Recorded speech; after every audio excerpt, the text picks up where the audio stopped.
Hello everyone and welcome to another episode of the McGonagall Boxing Podcast. We are just hours away from the big title fight, IBF Featherweight Champion of the World, Kid Galahad, Jazza Dickens. Who you got? Well, I'm going to tell you my breakdown, my verdict, and let's see if you agree or not. Kid Galahad, for me, rightly so, is the favourite. He's the class act. He's been very, very tough to beat throughout his career. That's proven with a record of 26-1. The only man to have beat him is Josh Warrington in a points decision. Jazza Dickens has lost 3 times. He lost to obviously Rigondeaux, which was the big kind of name on his resume, but that was 5 years ago. Was he the same fighter? No, he wasn't. And he's obviously the big question mark because he lost to Kid Galahad 8 years ago when they were both young. Dickens 22, Galahad 23. And you have to go, okay, well, does that lend anything to tonight's battle? I don't think it does. Okay, and another thing people forget is Dickens was winning that fight. If you go and watch that fight up to round 6 or 7, he got stopped in the 9th. He was winning, and Ingle said to Galahad, "You're gonna have to stop him. You are losing this fight." It was a 10-round fight back then as well, so he's 1 round away from losing. Dickens was putting it on Galahad, rocked him several times, and this is what I think is going to happen tonight. Yes, they're different fighters. They're better fighters. They have to be. They were British level then. They're world level now, but Galahad, for me, still has the traits which you can get to. Warrington got to him, a pressure fighter. And let's be honest, Warrington was not at his best that night. He didn't want up the Galahad fight.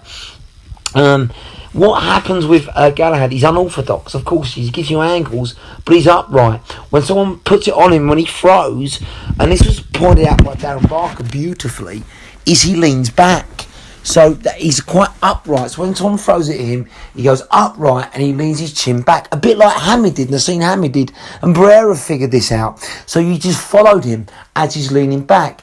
And now he can slip 1 punch, but he can't slip 2 or 3. Being so upright when someone throws at him as well, he's susceptible to the body punch. What's Jazza Dickens' best punch? It's the body punch, as was shown in his previous 3 fights. Especially against Lee Woods. He's got a vicious left jab type to the body which breaks you down. And what I'm very, very impressed with Jazza Dickens is he changes levels on you. He'll go to the body, and then when you're covering up, he'll go to the head, and he can throw with left or right. And this is what broke Lee Woods down. Yes, some say, well, he didn't have Ben Davis in his corner. He didn't, but it was only a year ago. Jazza Dickens has improved dramatically since that Rigondeaux fight. Well, let's be honest, Rigondeaux was a pound for pounder and he was out of his league. But he didn't get knocked out. He got technically stopped because he broke his jaw. He would have kept coming even in that fight. He is a tough cookie. All the factors point to what I feel is a Jazza Dickens win. I think it's going to be points or possibly a late stoppage. Galahad has been out the ring for 18 months. That's a big deal. Yes, he looked impressive in his last fight, but 18 months is 18 months, especially at the lower weights where you rely more on your timing, your reflexes. It's not like a heavyweight where it's a one-punch job and you can almost wing it like a Tyson did, didn't he? Who had regularly had 18 to 2 years out the ring before fighting. The lower weights, unless you're Floyd Mayweather, of course, seem to suffer with inactivity. Jazza Dickens has remained busy. He's remained focused. And it just points, even on the scale.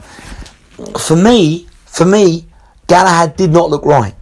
He looked tentative, he looked frail, and as Belly pointed out, you could see in his face he looked gaunt. He had to weigh twice as well. That was a big issue.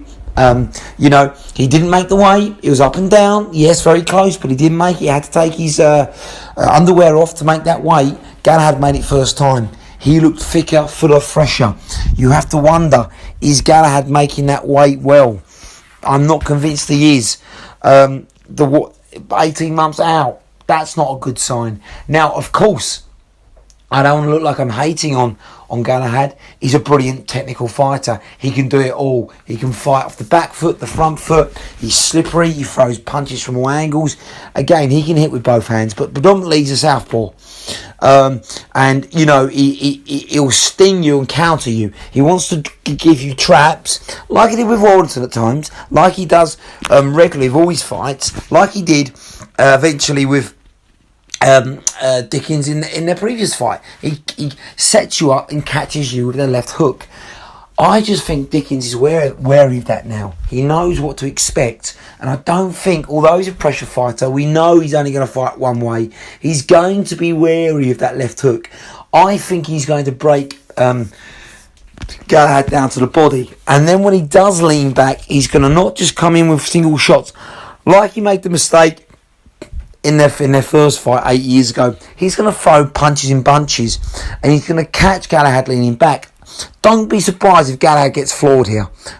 He gets up, makes it an ugly fight like he did with Warrington. When he gets hit and hurt, Galahad will revert back. He'll revert back to picking his shots, holding, standing off, making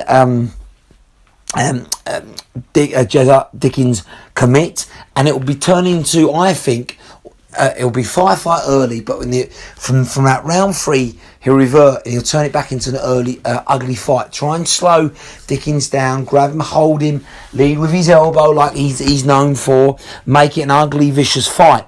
But I don't think Dickens is going to be denied. There's something about his hunger, his activity.